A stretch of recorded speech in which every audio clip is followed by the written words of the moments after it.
All right, Detroit Lions draft review. This is one of the most interesting drafts, I think, because the Lions, listen, they have a history of doing two things. They have a history of reaching on a lot of picks from what we consider to be reaching and having them work out and accumulating talent and making smart decisions. So, okay, that's interesting.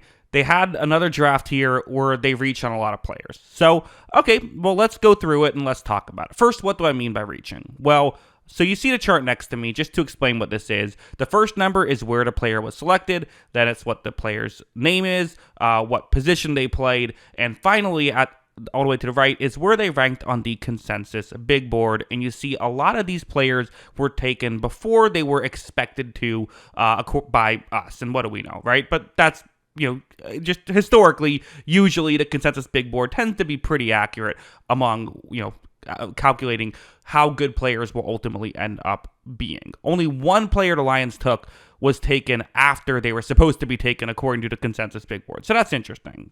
But that doesn't necessarily mean that these are bad selections. So I want to go through each pick and talk about some that I actually like. In fact, the first couple I'm pretty cool with, even though I saw some people criticizing these. So like Tyleik Williams, the interior defensive lineman, listen, the critique of him is, okay, he's a run-stuffing interior D lineman. How many snaps is he going to have? He's good at that, but is he going to be out there for too long?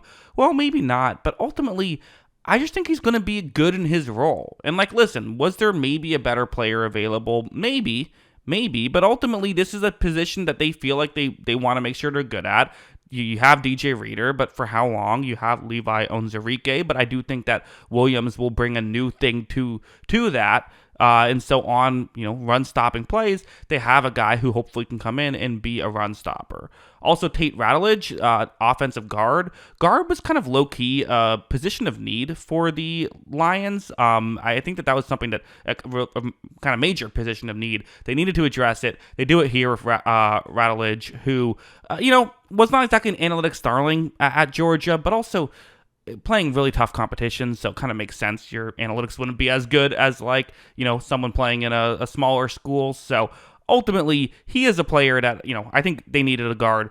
These two picks I'm totally cool with.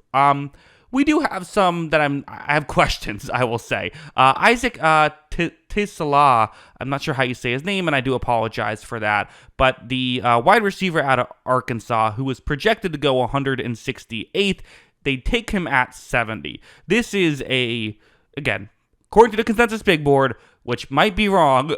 Sometimes it is 100 picks kind of earlier. And listen, just historically, when a team drafts a guy who is supposed to go 170th with the 70th pick, usually they play like the 170th player. But that's not every case. So what's the player? Isaac T here, we'll call him. A guy who was at the Division 2 level. Ultimately, he decides to go, finally gets up to Arkansas. It doesn't look great there, to be honest. Wasn't horrible, but wasn't great. He's a 6'4" guy who's 23, and it's kind of still a guy you're hoping to develop because he does have some pop with his running. He does, and he's 6'4", so you kind of get that aspect, but he is a completely developmental guy. He is completely, you're hoping you can develop him, which, hey, maybe you can, but I guess you just have to wonder, with pick 70, couldn't you have gotten a player that maybe was already more complete and still has the ceiling? Possibly, so it's a weird one here, but again, they know more than I do. Next, they go with Miles Frazier, who a move I actually kind of like a lot, to be honest. I think he's a really interesting player who, for one thing, I like this because you already drafted a guard, but maybe double down on guard. And if Tate Rattledge doesn't work out right away, like you saw with the Chiefs, they drafted Sumatea to be their starting left tackle last year, and then he was just a complete bust right away. And now it's like they had to scramble all year for a tackle, and they never ultimately were able to figure it out. Here, this gives you kind of a backup plan. So if your guard that you think is going to be good doesn't play great right away, when I have an option, Frazier's definitely a bit more of a project type player. So again, I don't know if you feel like he has a super high floor, but ultimately, super high ceiling. Right now, yeah, I said it right the first time. I don't know if he has a super high floor, but maybe he has a ceiling, and maybe if you can develop him, he could be another really good offensive lineman. And hey, if they both work out, well, you'll take that, certainly. You then have Ahmed Hassanian. Sorry about mispronouncing. Some of these names are tough. I do my best here, on this channel. But Boise State edge rusher who did a really good job at both defending the run and the pass at Boise State. So for a guy who, again, weird body type, 6'3", 270. That's a very weird body type because is that an edge? Do you want to move him inside?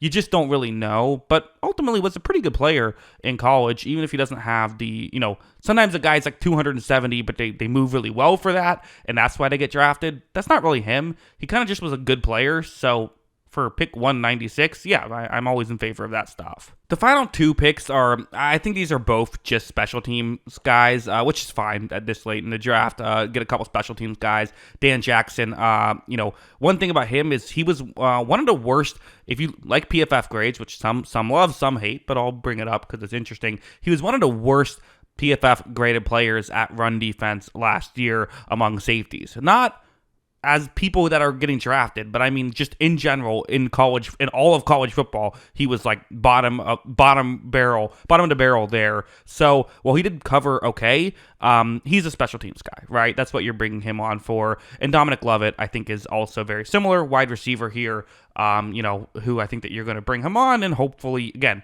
if you get some depth out of them other than special teams, then that's great. But what else that's kind of the main thing I think they're going to be bringing. So ultimately, some not so. None of these picks were really flashy, right? Maybe the receiver pick works out, and then that would be flashy. But none of these picks were like, wow, what a crazy move. I don't know if any of these guys are the guys you buy jerseys of necessarily. Again, unless the receiver works out.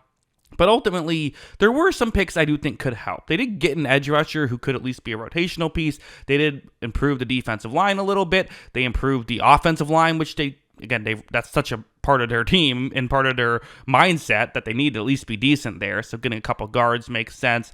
Helped out special teams. But I do just wonder, and we'll see how this works out, but I do just wonder, could they have maximized their value a little bit more? So personally, I don't know if I'm going to say it's my favorite draft or what I would have done, but again, I've said that before with the Lions and then looked stupid, so maybe, I'll look stupid again. Hey, I'm still going to give my opinion, even if it's a dumb one. But yeah, those are my thoughts on the Lions and their draft. What do you think? Let me know in the comments below. Always love hearing from you. And of course, as always, thanks for watching.